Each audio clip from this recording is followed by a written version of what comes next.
And welcome to the Gene Policini Center on the campus of the Rochester Institute of Technology, where a good crowd is expected here tonight as students get in free. It's the third-placed RIT Tigers hosting 10th placed Robert Morris in the series finale between these two conference rivals. Number 7 for RIT is senior co-captain Abbott Gerduckis. Last night, Gertie and line mate Eric Brown combined for 6 points to lead RIT to a 5-3 victory over Abbott's brother Aiden and his Colonials. You are watching RIT Sports Zone pregame live, presented by Taylor the Builder. So much to get to in the next half hour as we get you set for face-off at 7:05. Good evening, I'm Kevin Roach, and welcome to RIT Sports Zone pregame live here on CW Rochester. Well, the clock is ticking on the college hockey season as we've entered the stretch run. The Tigers returned home last night for the first time in 3 weeks, looking to move closer to securing a first-round bye in the upcoming playoffs. They needed 2 points last night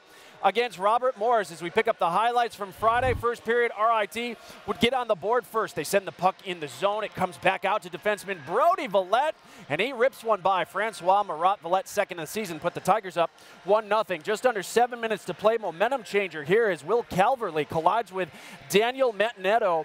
It didn't look like much at first, but the officials would review it, and they would assess Calverley with a 5-minute major for interference and a game misconduct. Calverley back in the lineup tonight. Moments later, though, Robert Morris capitalizing on that major penalty as Mike Loria beats Logan Drackett to tie us at 1 after 1. Tigers 0 for 2 on the power play in the first period. They get one in the second. They capitalize here as Jake Hamaker's shot deflected in by who else but Eric Brown. The power play goal put RIT up 2-1 at that point. Then just about 2 minutes later, Nick Bruce tries to wrap around. He can't get it to go, but Kobe Walker gives it a try, and he beats Marat. Tigers up 3-1, feeling good after 2. In the third, though, Robert Morris had pulled within 1, and then they had a power play opportunity, and they get it even at 3 thanks to Alex Tange's 13th on the year. And oh boy, we had a game again tied at 3. But RIT would get a power play of its own. Jake Hamaker's shot again, deflecting off Eric Brown, and in. Brown's second of the night put RIT in front once again, 4-3. And then under 2 to play, RMU pulls Francois Marat maybe a little early because it ends up costing them. They didn't gain the offensive zone, and Abbott Gerduckis makes them pay. The empty netter right there to seal it. RIT, despite a night of costly penalties, rallies for a 5-3 victory. Penalties have been, a little bit of an Achilles heel for us at times, not just this year but in the past. So we got to make sure we're, being smart with the way we're playing, smart with our bodies and sticks, because Robert Morris is a good team on the power play, and we've got to limit their opportunities to put the puck in the net. A gritty win, you would say, though, to be able to come back and after getting even at 3 to respond like you did. Yeah, it was nice. It was nice to get that power play and get the opportunity after they had so many. So. Yeah, we just, we stuck to our game plan, and, had to make some adjustments here and there given the circumstances, and, we got the job done. Since I've been here, the 3 years, it's always close in the standings, and every weekend matters, even from the start of the year, but especially when we're getting down to the end of the year, every point matters. So we're really looking forward. We want the sweep tomorrow, and hopefully we'll get the bye.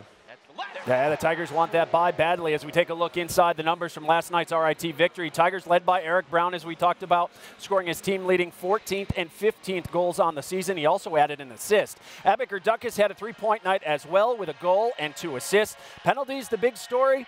Last night, something head coach Wayne Wilson said his team needs to clean up moving forward. Speaking of head coach Wayne Wilson, he's standing by live now just outside the Tigers locker room with our John DiTullio. John? All right, Kevin, thanks so much. All right, Wayne, it wasn't pretty last night, but in the end, you got the victory. More importantly, you got the 2 points. That was big for us last night, and I thought after they tied the game up, we responded well. I would have liked to have secured it, a little more easily, but nothing's coming easy, and you just got to keep grinding, and the league is topsy-turvy every night. You never know who's going to come ahead, so we've just got to focus on ourselves here tonight and try and get the 2 points. Besides the penalties, what else do you want to see your team do better tonight? I thought our control breakout needed to be better. I thought our control forecheck needed to be better.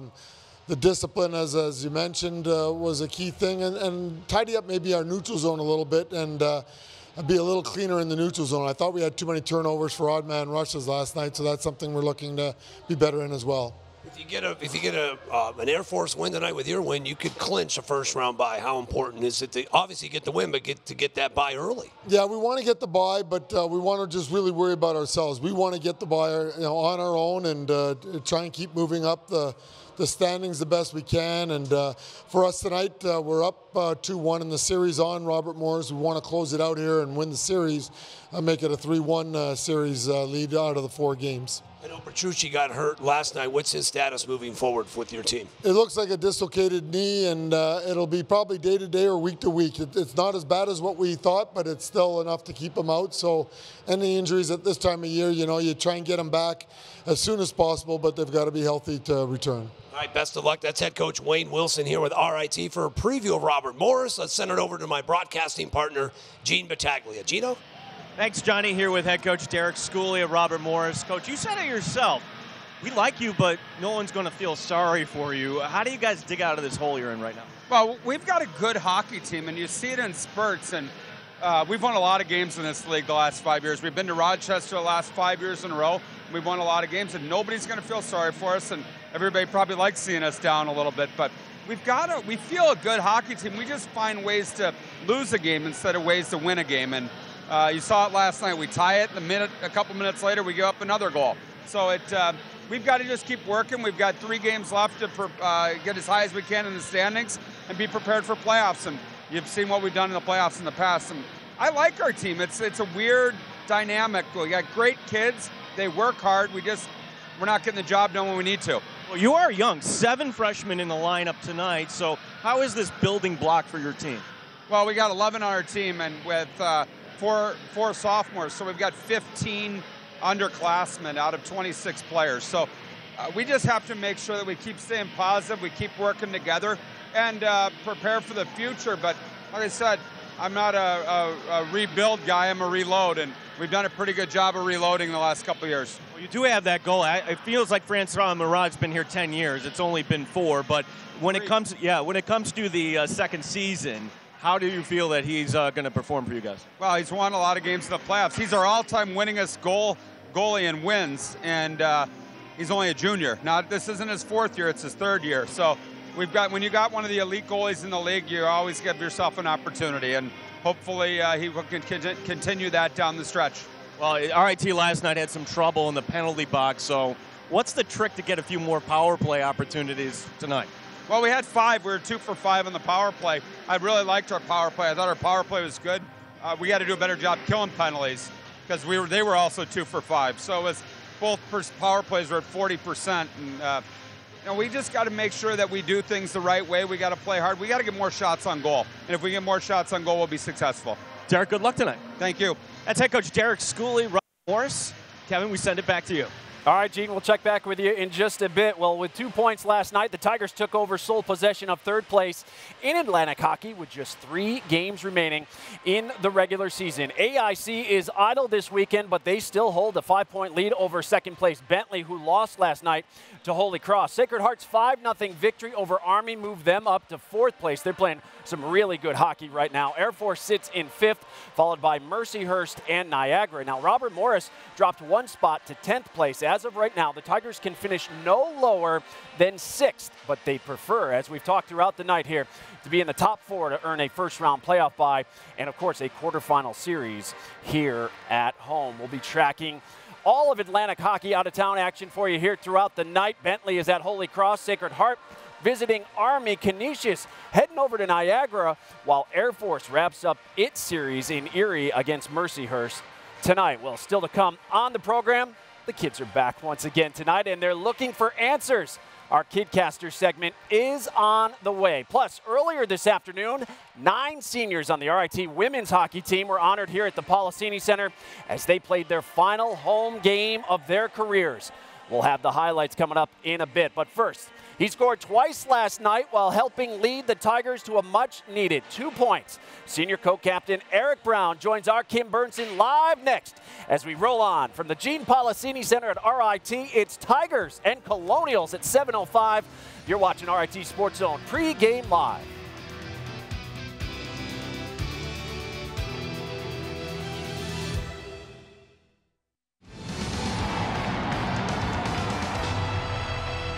Back here on RIT SportsZone pregame live. Warm-ups wrapping up down on the ice for the Tigers and Colonials as face-off is just over 20 minutes away. If you're just joining us in the net for the Tigers once again tonight will be sophomore Logan Drackett. It marks the Calgary native's 28th start between the pipes this season. With the win last night, Drackett now has a .500 record on the year at 12-12. And 3. For Robert Morris, head coach Derek Schooley going to stick with the program's all-time winningest goaltender, Francois Marat. Gene said he feels like he's been there 10 years. It's only been 3. We get one more year of him. Marat hoping he can help turn things around for the Colonials, who have now lost 13 of their last 15 games. Of course, the Tigers have some injuries to deal with, as head coach Wayne Wilson mentioned. Andrew Petrucci out of the lineup tonight with a dislocated knee. He could be out for quite some time. Nick Brooks is going to join Will Calverley and Kobe Walker on that third line for RIT. And, of course, Gabe Valenzuela also still out of the lineup with a knee injury as well. A guy that has had himself parked in front of that Robert Morris goaltender, Francois Marat, last night. It helped lead to 2 goals is senior forward Eric Brown, the Tigers' leading goal scorer, standing by live now with our Kim Burnson. Kim? Thanks, Kevin. Eric, penalties, stoppage time kind of prevented you guys from maintaining control of the game all the way through. What do you guys have to do to come out and really establish the pace tonight? Yeah, we just got to come out like we usually do and come out with some pace, come out with intensity. We got to limit our penalties, obviously. Watch our sticks, watch our body positions when we're making hits and stuff like that. You know, using that extra effort to make sure we're getting position on the guys before we make hits and stuff, so we're not drawing interference calls or stuff like that. So yeah, it's important that we stay out of the box because these guys are pretty good on the power play, and anytime we can give them opportunities to score, it's not good. It seems like injuries have you guys constantly changing up the lines. How difficult is it to establish a rhythm when you're dealing with that all the time? Yeah, it's tough at times when things like that happen, but you know, the game of hockey is about adjustments, and sometimes you got to make adjustments on the fly, and I think we did that pretty well last night. Are you guys expecting Robert Morris to come out with a little chip on their shoulder after last night's game? Oh yeah, of course. Teams don't like getting swept, so they're going to come out here with a bit of a vengeance, and we're expecting a hard-fought game. We're expecting it to be a lot tougher than last night, so we got to make sure we're coming in with a higher intensity than they're going to. So yeah, we're ready to go. Eric, good luck tonight. Kevin, back to you.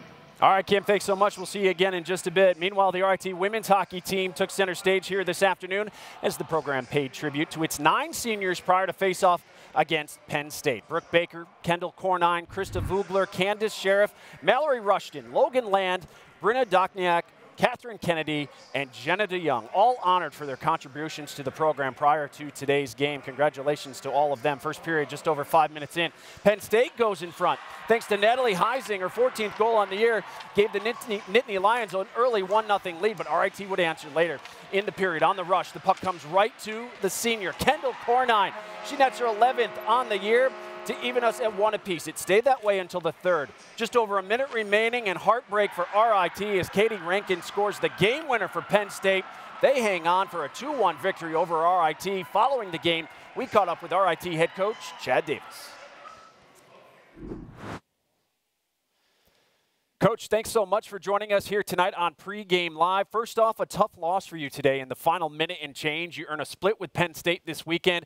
But overall, how do you feel about where your team is right now as the season winds down? You know, it's a great question, and absolutely just a good battle. Thought Penn State played a really good game this weekend, and thought we matched the intensity today. But, you know, going into playoffs here, we're excited about where the team's trending, and you know, they're going to be hard-fought games. So it was an honest game today, and special teams on the penalty kill look good. So, you know, we'll keep moving forward here, and we're excited about heading to Mercyhurst for the final 2 games of the regular season. Absolutely. Goaltender Tara Lantane has been spectacular for you in net. No matter where you end up in the standings, does she make you an instant threat because of her ability to maybe steal a game or 2 come playoff time? Yeah, absolutely she does. And I think when you're talking about a playoff run, you're talking about making something good happen. It starts in that. So, and she's been hot right now. She's not giving up much. She gives us a chance to win every night. So it seems like if we get to 2 goals, we're going to either get to overtime or a W. And, you know, that's a huge stress reliever for the team. We're not concerned about the net, and we can kind of focus on the other areas of our game. Yeah, and finally, it's your first year here, but 9 seniors played their final game here today. What does that group mean to you here in your first year at RIT? Yeah, you know what? They're a resilient group, and they brought a high energy today. And I think that, you know, they had a couple of tough seasons. For them to get up and pick themselves up this year and really start believing in the process and, you know, pushing for a playoff run, I think that says a lot about their character, and that's something that's contagious. So that young group gets to see that, and couldn't ask for a better effort from that entire group today. Super proud of them, and I think they're going to get, you know, a really good opportunity here to compete for a championship getting into the playoffs. Well, the Tigers, as you mentioned, wrap up the regular season down at Mercyhurst next week. Coach, we thank you for your time, and best of luck the rest of the way. I appreciate that. Have a good day. Yeah, as we take a look at the current standings in College Hockey America, Robert Morris defeated Mercyhurst this afternoon 4-1. They now have a 3-point lead over the Lakers. Syracuse defeated Lindenwood 5-1 to pull into a second-place tie with Mercyhurst, while RIT remains in fourth, 3 points ahead of Penn State with just 2 games to play. On the RIT out-of-town scoreboard, the women's basketball team keeps rolling along. 12 straight victories after defeating Vassar 70-62 in the Liberty League semifinals today. Amy Reed's group will play for their second league championship in the last 3 years tomorrow afternoon against Ithaca in hopes of securing an automatic bid to the NCAA tournament. The third-ranked RIT men's lacrosse team improved to 2-0 on the year after a 14-12 victory on the road over Bates College. The Tigers were led by Quinn Commandant, Ryan Barnable, and Damian Curry, who all scored 3 goals apiece. Tigers next in action on Tuesday, March 5th, when they host Springfield at the Carrier Dome down in Syracuse. We will still to come on the program. John and Gene will rejoin us to break down tonight's matchup here at the Policini. Plus, they're back. We hand the mic over once again tonight for another edition of RIT SportsZone's Kitcaster. That and more is straight ahead as our live coverage of Tiger hockey continues from the Gene Policini Center at RIT. You're watching RIT SportsZone pregame live.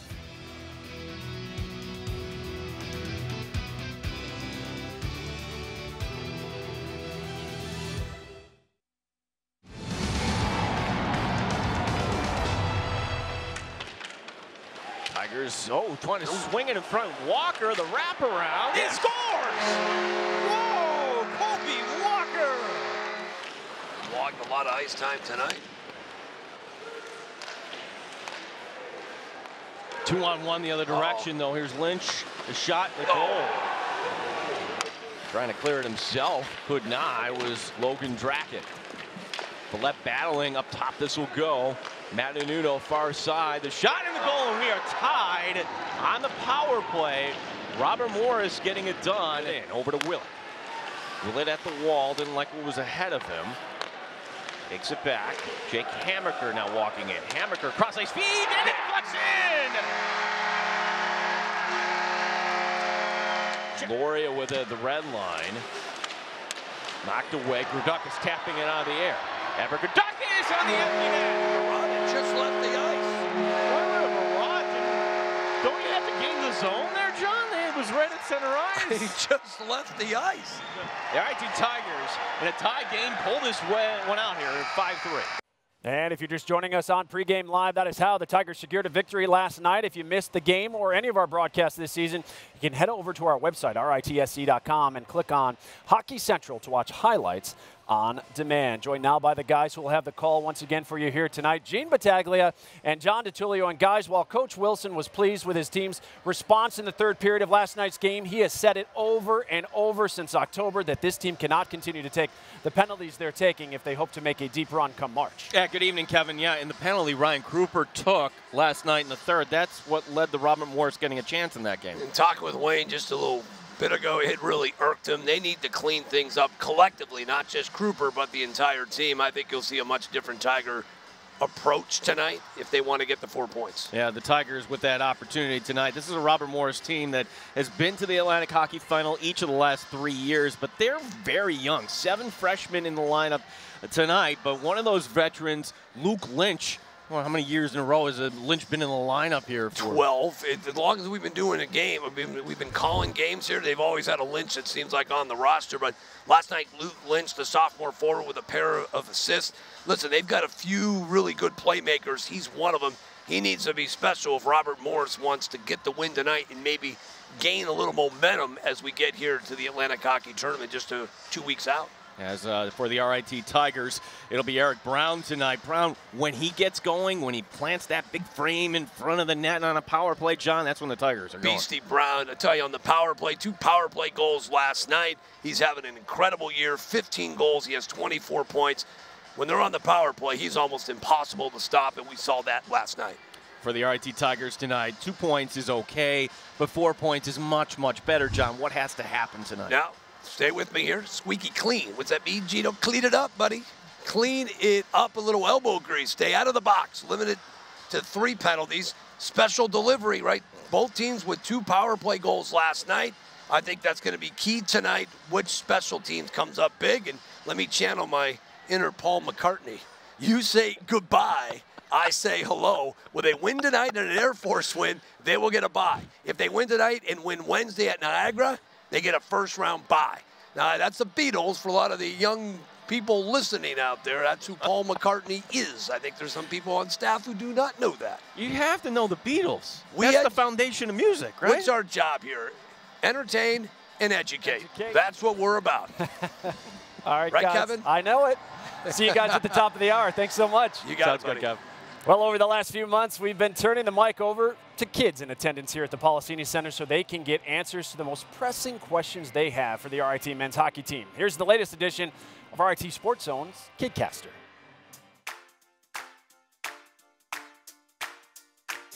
What was your favorite team to play against? I would say my favorite team to play against is Air Force. They always come out hard, and it's always just a chippy and close game, and they always give us a tough time, so it's fun to play those games. I would say Air Force. I think that they bring it every night. They're a tough competition, and obviously they won the league last 2 years. And, you know, they knocked off the #1 team in the nation last year, so it's always a competition playing them. Why did you wear your number? Actually, I was originally 12 for Tom Brady, actually. But my last year of juniors changed to 23, and I had a good year, so I just never changed it from there. To be honest, it was just given to me. I love 39, but there's no 39 here, so 1 was the next best number. What's your favorite hockey player? My favorite hockey player is Dominic Hasek growing up. I loved just kind of how he battles, and he was just an amazing goaltender, and I think just I kind of learned couple things in my style, you know, just kind of battling is he's really great. Well, I guess when I was really young, I liked Paul Kariya. See, when you watch the Mighty Ducks movie, I used to like the Mighty Ducks movie, so I liked him.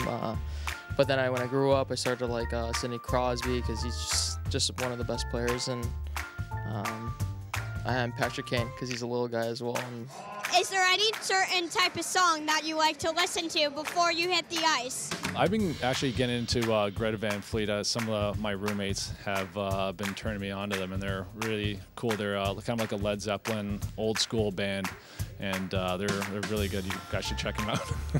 I'd say I like to listen to some classic rock. I like AC/DC. Gets me going before the games. Oh, great job, as always, by the kids getting the answers to those tough questions. Well, game time is quickly approaching here at the Policini Center. We'll wrap things up next. You're watching RIT SportsZone Pregame Live.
Oh, the Gerdukis brothers meeting at center ice last night as Abbott took the W in the first ever meeting between the brothers. Back here at the Gene Policini Center to where tonight RIT is looking for the weekend sweep of Robert Morris, hoping to improve their chances of locking up a first-round bid in next month's AHA playoffs. Next week, we're back with you.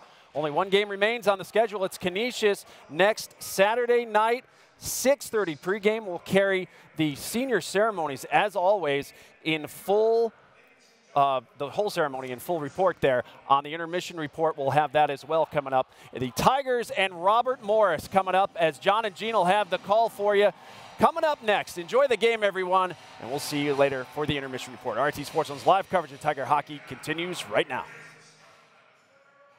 Ladies and gentlemen, here are your RIT Tigers. Oh, what a beat!